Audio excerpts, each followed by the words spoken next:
अस्सलामु अलैकुम वरहमतुल्लाहि वबरकातुहू। अगर आप शायरी सीखना चाहते हैं तो आप हमारे साथ जुड़ जाइए। इस वीडियो में हम अल्हम्दुलिल्लाह आपको बताएंगे कि काफ़िया किसे कहते हैं और रदीफ़ क्या चीज़ है, शेर व शायरी में इसकी क्या हैसियत है। मेरे दोस्तों, मेरे अज़ीज़ों, जो है अगर आपको शायरी सीखने की दिलचस्पी है, आप चाहते हैं कि आप ख़ुद जो है अशार तैयार करें, तो सबसे पहले ज़रूरी चीज़ ये है कि आप जो है काफ़िया और रदीफ़ को समझ लें। चूँकि शेर में इन दो चीज़ों की बड़ी हैसियत होती है। मेरे दोस्तों, आज काफ़िया क्या है, हम काफ़िया को समझने के लिए या जो है मिसालों के साथ कोशिश करेंगे कि आपके सामने हम काफ़िया को अच्छी तरह जो है उजागर करें कि काफ़िया क्या चीज़ है। देखिए मेरे दोस्तों, आप लोगों को पता होगा कि ये शेर जो है, शेर ये जो है दो मिसरों से मिलकर बनता है। अब मिसरा क्या चीज़ मैं आपको दिखा के आऊँ। देखें, आपके सामने हदायत बख्शिश जो है मैं खोला हूँ। पहला शेर है, वाह क्या जूद व करम है, शहे बतहा तेरा, नहीं सुनता ही नहीं मांगने वाला तेरा। ये एक शेर हुआ मेरे दोस्तों। इसमें जो पहला लाइन है, ये लकीर के ऊपर वाह क्या जूद व करम है, शहे बतहा तेरा, ये मिसरे उला है, और नहीं सुनता ही नहीं मांगने वाला, ये मिसरे सानी है। मेरे दोस्तों, इन दोनों मिसरे से एक शेर जो है, इन दोनों मिसरों के ज़रिए मिलकर एक शेर बना। तो आप एक चीज़ गौर कीजिएगा, हर कलाम के शुरू में जो है मतला होता है। मतला पहले शेर को कहा जाता है, जिसके दोनों ही मिसरे में काफ़िया और रदीफ़ की पाबंदी होती है।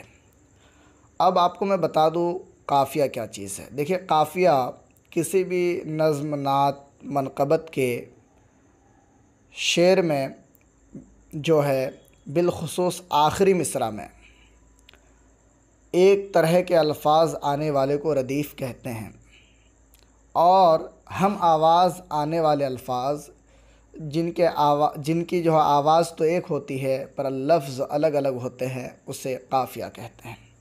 अब देखें, हम प्रैक्टिकल यहाँ समझते हैं। वाह क्या जूद व करम है, शहे बतहा तेरा, नहीं सुनता ही नहीं मांगने वाला तेरा। ये दो मिसरा है, दोनों में लफ्ज़ तेरा तेरा जो है दोनों ही में आया है।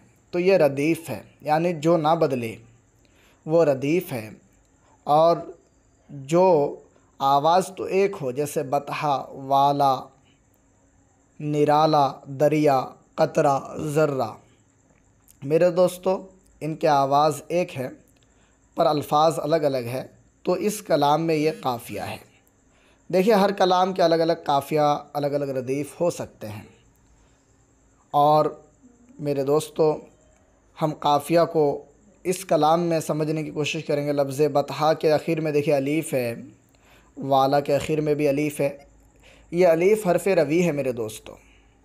अब आप कहेंगे कतरा और ज़र्रा कैसे इसका काफ़िया है। मेरे दोस्तों, इसके आखिर में ये हा जो है, ये तख्ती में अलीफ़ शुमार करते हैं। तो इस बुनियाद पर यह कतरा लिखा जाएगा। मसलन यूँ देखें, आपको मैं लिख के दिखा रहा हूँ तो आपको समझ में आ जाएगा। कतरा ये तख्ती में यूँ शुमार करते हैं। तो देखें, ये बतहा की तरह ये भी है। तो ये इसका क्या है, काफ़िया अल्फाज हैं। देखिए, इस कलाम में आप देखेंगे लफ्ज़ बतहा, वाला, कतरा, ज़र्रा, निराला और दरिया, यूँ ही बाड़ा और रास्ता, ये काफ़िए हैं। यानी हम आवाज़ तो हैं पर अल्फाज अलग अलग हैं। और इसमें देखिए तेरा तेरा तेरा तेरा, ये आला हज़रत अलैहि रहमा की जो है इस फ़न में महारत, क्या आप ना मतला के अलावा दूसरे अशार में भी जो है काफ़िया और रदीफ़ की पाबंदी काफ़ी अशार में आप कर लेते हैं, और ये आपका ख़ासा है।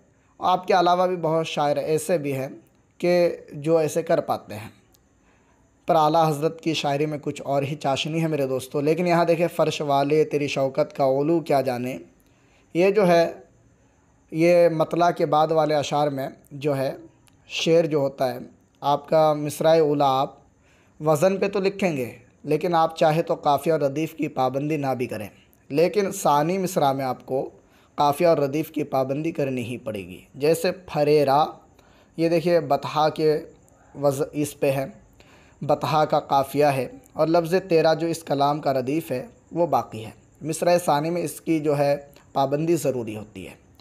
लिहाजा हम कुछ अब आपको काफ़िया ख़ुद बनाकर दिखा रहे हैं।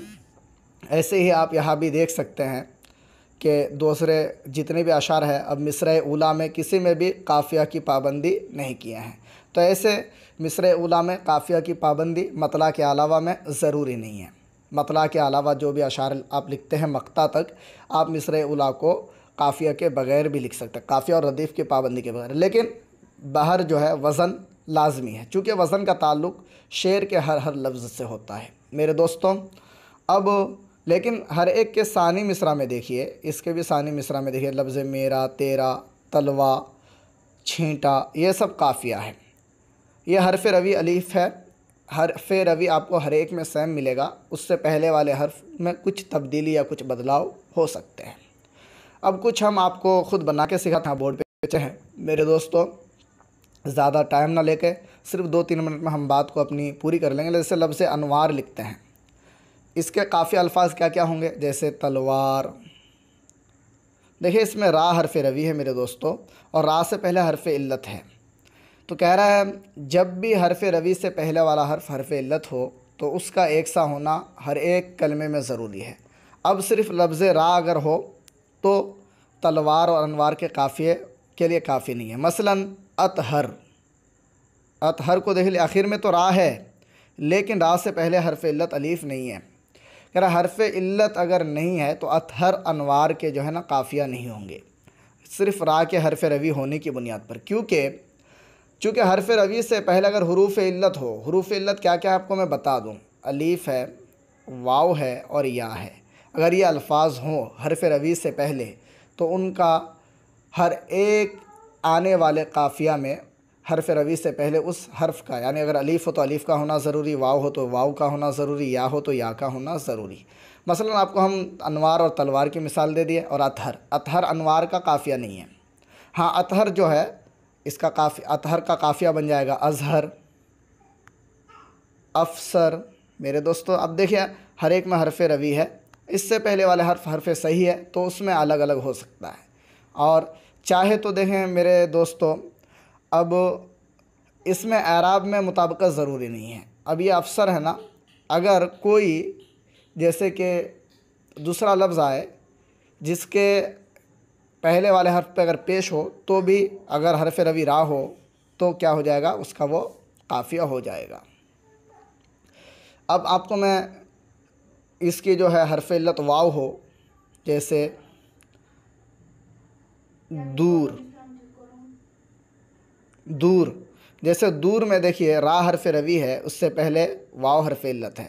तो कह रहा है इसका काफ़िया बनने के लिए जो भी आप लाएंगे, जैसे नूर, तो देखिए रा हरफ रवी उससे पहले वाव हरफ इल्लत, इसका होना ज़रूरी। सिर्फ सर रा हरफ रवी होने की बुनियाद पर दूर या नूर का काफ़िया नहीं हो सकता, चाहे वो सुर क्यों ना हो। लफ्ज़ सुर, सर नहीं सुर, 1 मिनट के लिए, वो भी दूर का काफ़िया नहीं बनेगा चूँकि उसमें वाव नहीं है। अब आप एक चीज़ और देख लीजिए, अब या वाली बात, जैसे अलीम, अलीम आखिर में मीम हरफ रवी है मेरे दोस्तों। कह रहा है इसका, और उससे पहले या हरफ इल्लत है, तो कह रहा है इसके काफ़िए वही होंगे जिसके आखिर में मीम हरफ रवी और मीम से पहले या हो, जैसे करीम, हलीम। मेरे ख़्याल से आप लोग समझ गए होंगे, तो ये लाजमी है। हाँ एक चीज़ और देखिएगा, अगर हरफ रवी से पहले वाला हरफ सही हो तो कह रहा है उस हरफ रवी से पहले वाले हर्फ में एराब का एक सा होना भी ज़रूरी है। जैसे साहिल को देखिए आप, ये हा के नीचे कसरा है और लाम हरफ रवी है, इससे पहले वाला हर्फ बदल सकता है लेकिन लाम नहीं बदलेगा। तो अब इसके जो भी हम ये लाएंगे, हम काफ़िया लाएंगे, जैसे आमिल, तो आप गौर कीजिएगा लाम हरफ रवी वही है जैसे साहिल में लाम बाकी है, लेकिन हिल हा सही हर्फ है तो इसलिए यह हर्फ बदल सकता है लेकिन इसकी हरकत नहीं बदलेगी, यानी मीम के नीचे कसरा ही होगा। अगर इसके ऊपर ज़बर हो जाए, आमल हो जाए या लफ्ज़ अमल हो जाए मानिए गोया, तो देखिए ये इसका काफ़िया नहीं बन सकता। क्यों?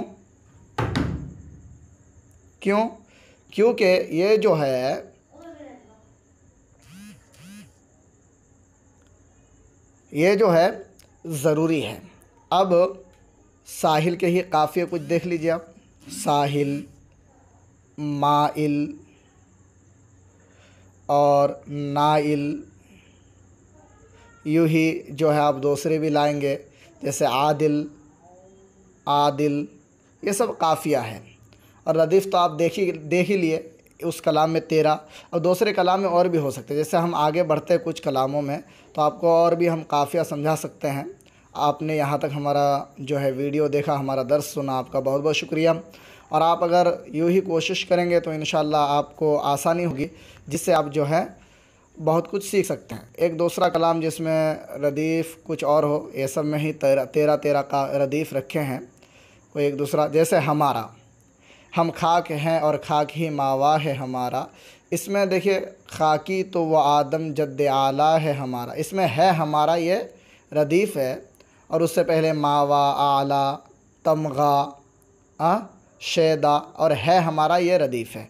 तो आप रदीफ़ जो है ना, मतलब हर शेर के आखिरी वाले मिसरे में जो लफ्ज़ आए बार बार, वो पूरा जुमला रदीफ़ होता है। चाहे वो एक लफ्ज़ हो, जैसे लफ्ज़ है हो, या है हमारा एक पूरा 2 लफ्ज़ हो, या एक जुमला ही पूरा हो सकता है वो रदीफ़। तो अगर कोई सवाल है आप लोग कमेंट में कर सकते हैं, मैं इंशाल्लाह जवाब देने की कोशिश करूँगा। फिर मिलता है किसी दूसरी वीडियो में। अस्सलामु अलैकुम वरहमतुल्लाह।